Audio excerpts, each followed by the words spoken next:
আপনি জানেন যে আমাদের দেশে এই কারিগরি শিক্ষা যে অবস্থাটা বিগত দিনে যেটা ছিল সেটাকে এখন বর্তমান সরকার চাচ্ছে আরও গতিশীল করার জন্যে এবং বিরাট একটা কর্মযোগ্য সৃষ্টি করার জন্যে। আমরা আইসি শিল্পের সাথে যেহেতু সংশ্লিষ্ট যারা, তাদের মতামতের ভিত্তিতে বিভিন্ন ট্রেড ভিত্তিক যে অকুপেশনাল যে সিএস ডেভেলপ করার প্রয়োজন, কারিকুলাম ডেভেলপ করা, আমাদের যে সিবিএলএম ডেভেলপ করা, এই সমস্ত কিছুর জন্যে কিন্তু আমরা এনএসডি এর সঙ্গে যোগসূত্র করে এনএসডিএকে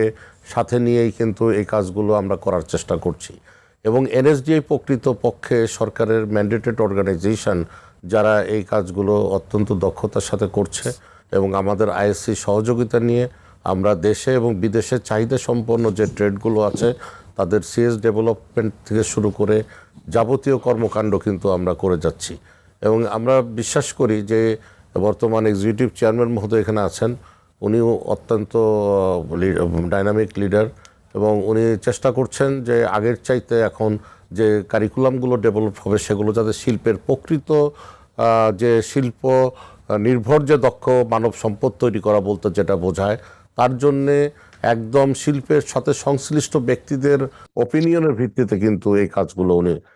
করার ব্যবস্থা গ্রহণ করেছেন। এবং এর মাধ্যমে আমাদের দেশে